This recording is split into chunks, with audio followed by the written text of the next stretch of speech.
Hello, my name is Allison Carmen, and I am a recovering addict. Now you might be wondering, was she addicted to drugs? Was she addicted to alcohol? Was she addicted to shopping? But the truth is, I was addicted to none of those things. I was addicted to certainty. It might sound unusual, but according to the APA, 65 to 70% of people in the United States grapple with uncertainty. Scientific evidence supports that our fear of the unknown increases our stress, our anxiety. It could lead to clouded thinking, impair our working memory, and if prolonged, can actually harm our physical health. A study done at the UCL Institute of Neurology revealed that many participants found the uncertainty of when they would receive a mild electric shock more stressful than receiving the shock itself, choosing physical discomfort over their fear of the unknown.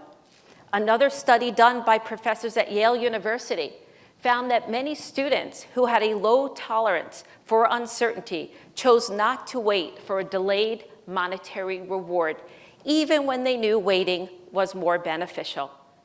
Our relationship with uncertainty will be one of the most determining factors for most of the important decisions that we make in our lives, whether the person we marry, the job we take, the business we start. And if we fear uncertainty or we avoid the unknown, we will choose what's familiar. And the scientific studies show us that this could harm us or prevent us from being able to pursue most of the opportunities in our lives. But what if I was to tell you there was one simple but profound word that could reset your mindset, increase your happiness, decrease your stress, and help you seize opportunities in your life and help you overcome this fear of the unknown? And this is the power of maybe. Rather than it signify indifference, the maybe mindset could be used in the same breath as success, possibility, love, and hope. And now that I've given you the answer to one of the biggest roadblocks in our lives to success and happiness, let me share a little bit more about my addiction to certainty and how it wreaked havoc on my life. If I didn't know what was going to happen next in my life, I projected things were going to be bad or they weren't going to work out. So what I would do is I would write these elaborate stories to make myself feel better that one day everything would align with my expectations. The biggest certainty story I wrote was when I was 14 years old. I decided I was going to marry this great guy, go to law school, make a lot of money, and everything in my life would be wonderful. It never occurred to me that my unhappiness was from uncertainty or from my stress. I actually believed that one day everything would happen a certain way and I would be eternally happy, safe, and secure. Sound familiar to anybody? So I actually did this. I went to law school.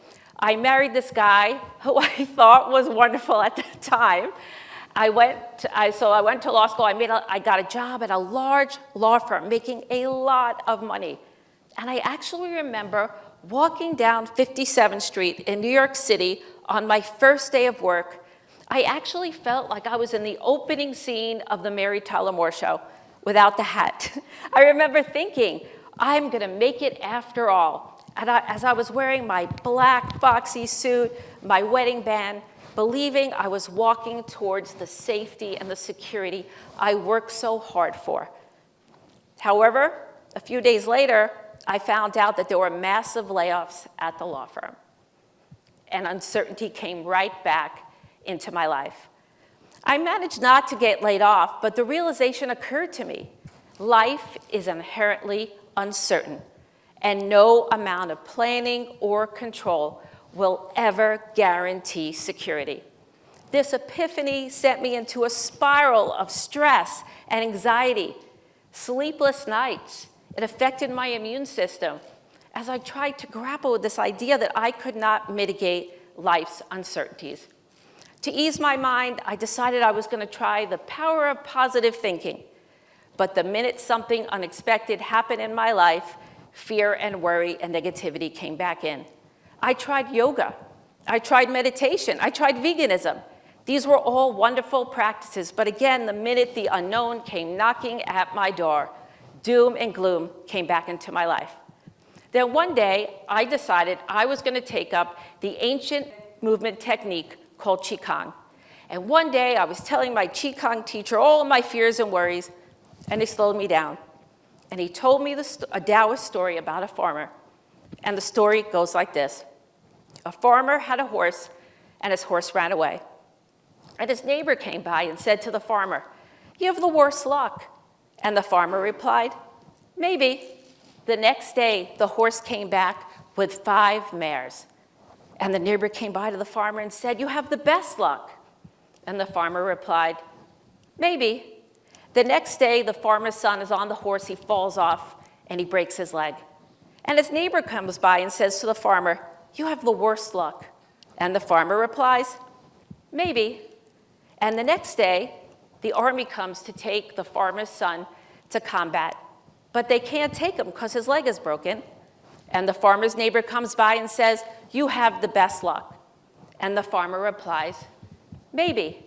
Now, in the Taoist tradition, this story means things are neither good or bad. They just are.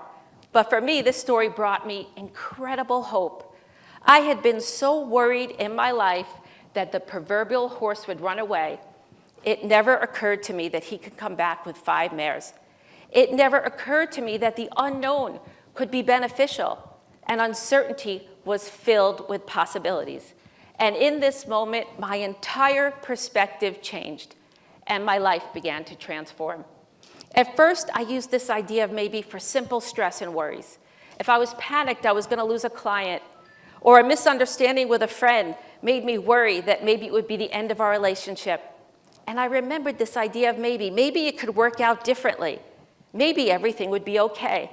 And the minute I said that, I felt more ease in my heart, and I felt more hopeful. I also had maybe by my side during very difficult, unexpected events in my life. I had maybe when my husband abruptly left me after 27 years of marriage, and 5 months later, I had a health scare. I also, at the same time, took a job as the CFO and general counsel of a day hospital for women in New York City, a job I never held before. I also had maybe by my side as a single mom, helping my kids through periods of stress and worry to watch them thrive today. Sure, I had times of heartbreak and disappointment, but that is the beautiful thing about maybe. It allowed me to have these experiences, to feel all of these emotions, and at the same time, when I was ready, it reminded me that I had more possibilities than the one fear that kept me up at night. Maybe was always by my side, my biggest ally, reminding me of the hope in the unknown. The thing I love most about maybe is that it's real. It doesn't tell us things are going to go back to the way they were before, and it doesn't deny there are challenging things happening in the world. What maybe does is it asks us what is happening in this moment, what is possible in the present, and what is possible in the unknown future. Sure, things could not happen the way we want them to. We can call that the maybe not. But that is just one piece of uncertainty. The unknown has another side of maybe. Maybe things are beneficial. Maybe we could accept what's happening and still be okay. Maybe things can get better. The maybe mindset inspires us to have hope, motivating us to get up in the morning, giving us enough hope to start a business when the economy is uncertain, start a new life when we are heartbroken, and it gives us enough strength and resilience to deal with our daily stress and worry so they don't linger and grow. So how do we do this? How do we embark on this journey and embrace uncertainty? The truth is, we need to do a maybe audit of our lives. Now, don't worry, this is not painful like an IRS audit. This is transformative in a good way.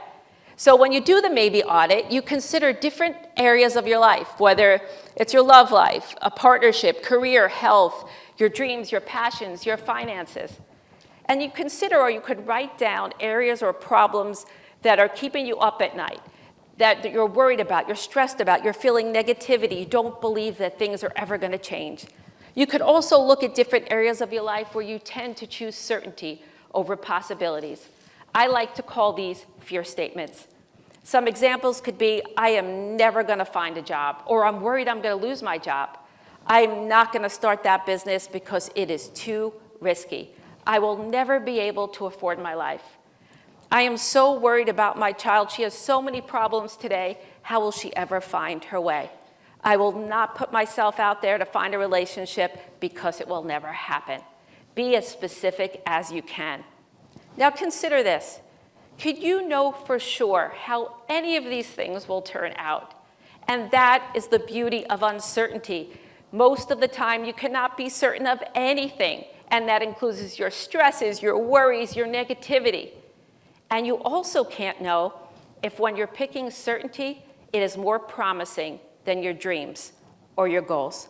Now let's challenge ourselves. If we can't know how things will unfold, is it possible that something else will happen? Maybe something we might even enjoy. Next, to bring more possibility in, let's look at these fear statements through the lens of maybe. You could write basic maybe statements, specific maybe statements. Some examples, maybe our thoughts are not true. Maybe we could start that business and be successful.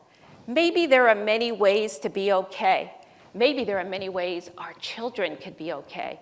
Maybe we're not out of time to go back to school, to find that job, to fall in love.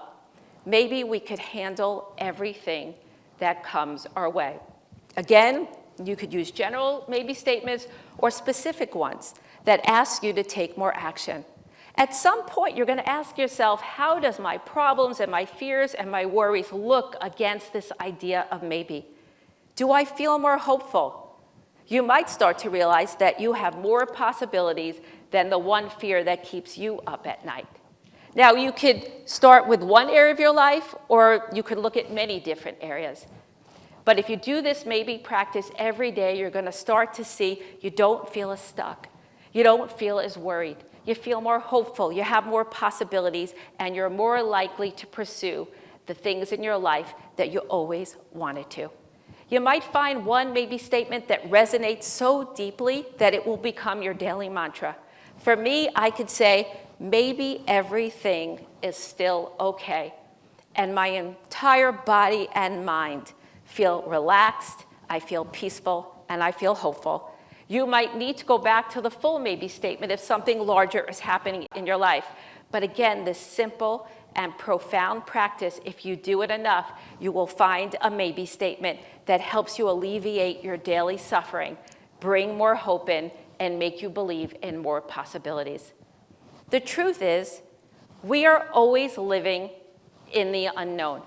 We just fail to see the beautiful side filled with all its possibilities.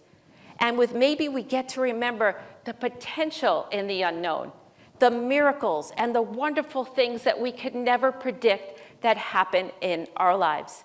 Nobody knows the future, and that's a good thing. Because if you think about it, if you want your life to change, if you want to find that job, if you want to fall in love, if you want to start that business, it has to happen in the unknown future.